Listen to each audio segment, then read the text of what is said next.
Hello, ഇന്ന് നമുക്ക് നല്ലൊരു ഫിഷ് റോസ്റ്റിൻ്റെ റെസിപ്പി നോക്കാം. അപ്പോൾ ഇതിന് വേണ്ട ഇൻഗ്രീഡിയൻസിൻ്റെ ക്വാണ്ടിറ്റി ഞാൻ കമൻറ്റ് ബോക്സിൽ പിൻ ചെയ്ത് വെച്ചിട്ടുണ്ടാകും കേട്ടോ. അപ്പം അതിനുവേണ്ടി ഫസ്റ്റ് നമുക്ക് ഫിഷിനെ ഒന്ന് ഫ്രൈ ചെയ്തെടുക്കണം. അപ്പോൾ ഏത് ഫിഷ് വേണമെങ്കിലും എടുക്കാം. ഞാനിവിടെ തിലോപ്പിയ എന്ന് പറഞ്ഞ മീനാണ് എടുത്തിരിക്കുന്നത്. അപ്പോൾ അതിനാദ്യം നമ്മൾ ഫ്രൈങ് പാനിലോട്ട് വെളിച്ചെണ്ണ ഒഴിച്ച് കൊടുക്കാം. എന്നിട്ട് നമ്മൾ അരപ്പ് പുരട്ടി വെച്ചിരിക്കുന്ന മീനിനെ ഫ്രൈ ചെയ്തെടുക്കാം. അപ്പോൾ അരപ്പിന് വേണ്ടി ഞാൻ എടുത്തിരിക്കുന്നത് മുളക് പൊടി, ഉപ്പ്, മഞ്ഞൾപ്പൊടി, കുരുമുളക് പൊടി ഇത്രയും വെച്ചിട്ടാണ് ഞാൻ മാരിനേറ്റ് ചെയ്ത് വെച്ചിരിക്കുന്നത് ഫിഷിനെ. എന്നിട്ട് ഇത് നല്ലപോലെ ഫ്രൈ ചെയ്തെടുക്കാം.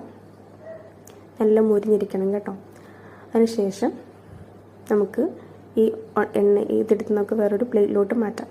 എന്നിട്ട് ഈ എണ്ണയിലോട്ട് കുറച്ചും കൂടെ എണ്ണ ഒഴിച്ചതിന് ശേഷം നമുക്ക് പെരിഞ്ചീരകം ആഡ് ചെയ്ത് കൊടുക്കുക. അതിനുശേഷം ഇഞ്ചി, വെളുത്തുള്ളി, പച്ചമുളക്, കറിവേപ്പില ഇത്രയും ചതച്ചത് ആഡ് ചെയ്ത് കൊടുക്കുക. പിന്നെ ഇതിലോട്ട് കുഞ്ഞുള്ളിയും സവാളയും ആഡ് ചെയ്ത് കൊടുക്കാം. ഇത് സോഫ്റ്റ് ആകുന്നിടം വരെ നല്ലപോലെ വഴറ്റുക. അതിനുശേഷം നമ്മൾ അടച്ചു വെച്ചിട്ട് 5 മിനിറ്റ് വെക്കാം. അതിനുശേഷം നമ്മൾ എന്ത് ചെയ്യണം, കുറച്ച് ആവശ്യത്തിനുള്ള ഉപ്പ് അത് ആഡ് ചെയ്ത് കൊടുത്ത് നല്ലപോലെ മിക്സ് ആക്കുക. എന്നിട്ട് സോഫ്റ്റ് ആകുന്നിടം വരെ വെയിറ്റ് ചെയ്യുക. അതിനുശേഷം തക്കാളി ആഡ് ചെയ്ത് കൊടുക്കുക. തക്കാളിയും സോഫ്റ്റ് ആകുന്നിടം വരെ കുക്കാക്കി എടുക്കുക.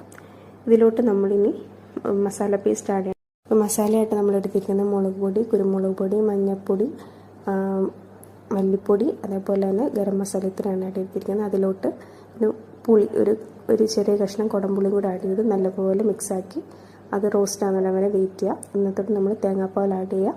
തേങ്ങാപ്പാൽ ആഡ് ചെയ്ത് നിങ്ങളുടെ ആവശ്യത്തിനാണ് തേങ്ങാപ്പാൽ ആഡ് ചെയ്യേണ്ടത് കേട്ടോ. എന്നിട്ട് അങ്ങനെ നമ്മൾ എന്താക്കുക, മസാല റെഡിയാക്കുക. അപ്പോൾ കുരുമുളക് പൊടി കുറവായിട്ടോ ആയതുകൊണ്ട് ഞാൻ കുറച്ചുകൂടെ ആഡ് ചെയ്ത് എടുത്തിട്ടുണ്ട്.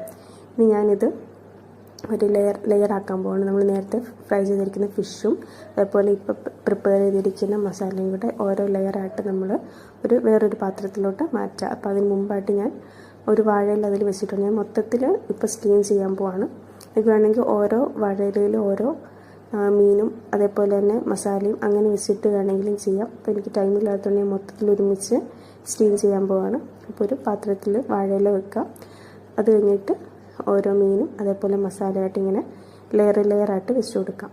ഇതിൻ്റെ മുകളിലോട്ട് നമ്മൾ അങ്ങനെ മൊത്തത്തിൽ ചെയ്യുക. മൊത്തത്തിൽ ചെയ്തതിന് ശേഷം വേണം നമ്മൾ വേറെ വാഴയില വെച്ചിട്ട് ഇതിനെ മൊത്തത്തിൽ കവർ ചെയ്യണം. നല്ലപോലെ കവർ ചെയ്തിട്ട് നമ്മളിനി ഇത് സ്റ്റീം ചെയ്യണം.